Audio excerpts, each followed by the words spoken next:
All right, welcome everybody. This is Sherry Bowers with Connected Spirit, and I've got the privilege of having Lady Rayven Monique with me today, and we're going to talk a little bit about the cool things that she's doing. Thanks for hopping on with me and having a little chat. Thanks so much for having me here. I'm excited. So tell us a little bit about how you got started in your work, because your story is pretty interesting.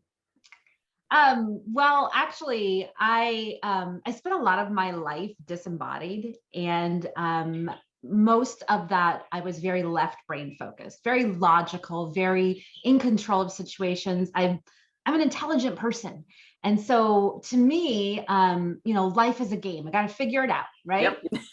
And I went into business for myself, 2007, I believe.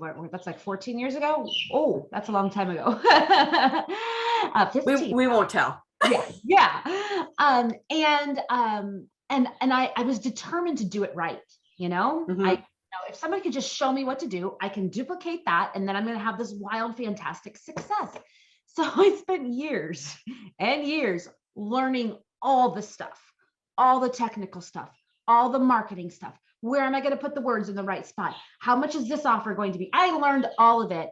And I'd look around at other people who had been in business for the same length of time, some of them shorter periods of time.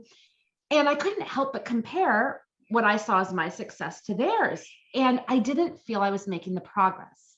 And it was driving me nuts because I'm an intelligent person. I do the things, right? That's all it was. It was like, I do the things that you tell me. It's supposed to work this way. It's supposed to work it.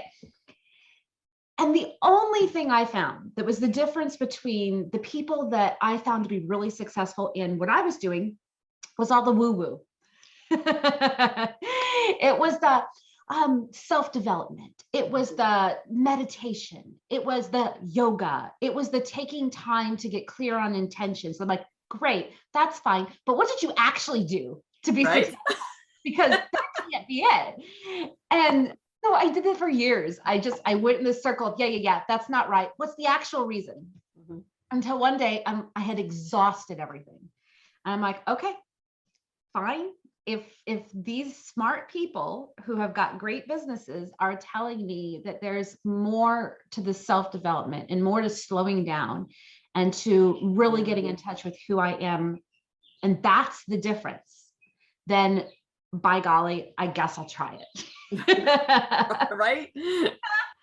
And so that started, 8-10 years ago. And my life has completely changed. Now I'm this balance of creativity and fun and intuition and enlightenment. And I still have that left brain, analytical, logical, get the stuff done. And I am having a blast. I love it. And my joy and my purpose is to help others reach that as well. To know that there is this balance of, who it is that we are and what it is that we do.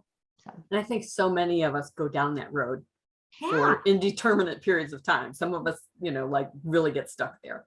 And, so that I thought that you sharing that, I think is going to help a lot of people just realize that. So who do you mainly work with? Do you have specific groups that you prefer to work with, or? So I work with men, women, and non-binary persons who are looking to really get to that next level of who it is that they are. I consider myself a spiritual awakening or a spiritual emergence coach, a happiness and abundance coach. Mm-hmm. And my goal is to help people connect with themselves so that they can connect better with their world. Yeah. And that gets taught out of us. Yeah. Society just pulls that right away, and then we spend all these years trying to get it back. So. So woohoo to you. So tell us a little bit about the core services that you offer, because I love what you're doing. It's very cool. And so right now, my biggest offering, and something that is kind of new to my space, is something called the 1111 Club. And we meet Tuesday mornings at 11:11 a.m. Because that is one of my lucky numbers. My luckiest number is 111, which I've got the tattoo there. But and the intention is for us to meet together so that we can set intentions for our week. Because, it's great to know, kind of in general what you want, but if you don't know where you're going, I mean, if you think about like, if you got in a car and you're in Florida and you wanted to go to California, the first thing that you would do once you got in the car would be to set the GPS, right? You wouldn't just randomly drive. Hopefully. Going west, Right. where's the sun? You would set the GPS. Yeah. So you have a map and you'd have a guide to get you to the other side. And there's so much of our lives that we spend maybe vaguely thinking about the things that we want. But when we really truly focus and set intention, we're going to get there a lot quicker. And so that's what the 1111 Club is about. There's 4 parts to it. We spend a few minutes centering ourselves and getting grounded in the space that we're in. We practice gratitude. Because, and it's funny because I was just having a conversation this weekend with a friend about gratitude. We're not grateful for the things in our lives as an homage to God or an homage to the universe. And it's not lip service. It's whatever we're focusing on, whatever we put our intention behind, whether we consider this a good thing, a bad thing, or an indifferent thing, we're going to get more of that, because when we focus on something, more of that happens. The field narrows and we get more of it. So we focus on gratitude, the things that we're happy for in our lives, so that more of those types of things come to us. Yeah. And then we talk about something, the law of attraction in action is what I say. Some sort of maybe something that's happened and come up in my life, or something that's come up in somebody's life in the group, that we can talk about. Hey, look, this is an actual example that happened this week of how this all works. And then we end our short, and it's, I don't put a time to it. It could be a half an hour. It could be an hour and 10 minutes. I don't know, whatever ends up being, right? It ends when it ends. Yep. Exactly. And then we end our call with our desires, our daily desires, which are the I am statements. They're like, who do I need to show up as in order to get that thing that I want, or to be that person that I want, or to have that experience that I want? So that's what that is. It's a real fun, easygoing, light thing, and I'd love for y'all to come. I think we all should, because it sounds wonderful. It is. Right. So, segueing right in, you're also offering a wonderful free gift for people that are watching this. Tell us a little bit about that. So I have this I Love Me package that's a journal, as a self-reflection journal and coloring book. I love coloring books. I love art. I love doodling. And I chose this specific package, and it's focusing on affirmations about our body and about our appearance, our strength. And it's just got some line journal pages with the affirmations on there so that you can write about it. I highly suggest, if you haven't done this before, I was introduced to, are you familiar with mirror work, Sherry? Yeah. So for those that aren't, yeah. Go on. Those that aren't, I was introduced to mirror work in one of my first plant medicine journeys. And basically it is getting very honest and very real by looking at yourself in the mirror. And that can be clothed, that can be naked if you're feeling brave. I suggest it naked, maybe not the first time, but right. Go there. And just to look into your own eyes, into your own face, onto your own body, and be real with that. And what I mean is I spent a lot of time really being annoyed with my body. My body has given birth to 11 children. And yeah, I know, right? Another story, another time.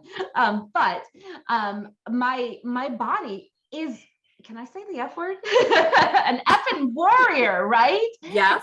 really Yes. is. And I have criticized and belittled and been angry at it for so long because it wasn't conforming to some sort of societal view that I felt it should. It was silly. But I spent probably about 18 months with plant medicine, and knowing that I wanted to overcome that and understanding that my end goal was to accept myself. And I got there. And here's the crazy thing, okay?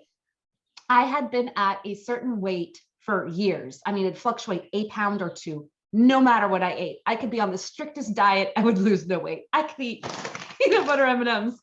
I gained no weight. Right. It just stayed there, and it drove me insane. But I had gotten to this point of, you know what? My body's an effing warrior. I love who I am. I'm looking in the mirror. It's really not that bad. I mean, Right. really isn't. And the strangest thing happened almost immediately. People started saying, have you lost weight? You look really good. What's going on? I'm like, I have not lost a single pound. They're like, no. The last time I saw you a month ago, you look so much better. And it would be tons of people in different situations, in different places, and they would all keep saying the same thing. And to this day, my weight has still not fluctuated. That was 6 months ago. And so when I tell people, you know, well, what did you do to lose weight? Chickens. Sorry, there's chickens in my office. What did you do to look so good? And I said, I stopped calling myself fat. Yeah. That's it. Yeah.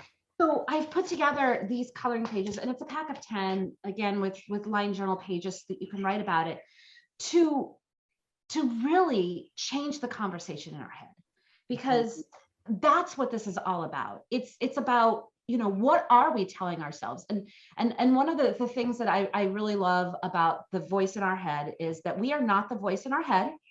We are the one listening to the voice in our head. Just because we have a thought doesn't mean that it's true. So Absolutely. Yeah. saying negative things, you know, you can course correct. Don't argue with it, because that's pointless. But you know, let it speak, let it do its thing, and know who it is that you are. Yeah. So that's why I contributed this. That sounds wonderful, because, you know, especially right now, it's like things like that are so needed, because there's just, we need things that uplift and not tear down. So Yes. Awesome. So thanks for hopping on. Anybody that's watching, you know, if you're watching the replay, the link for the gift is going to be below the video. And thanks so much for spending some time with us. Thank you for having me. Bye.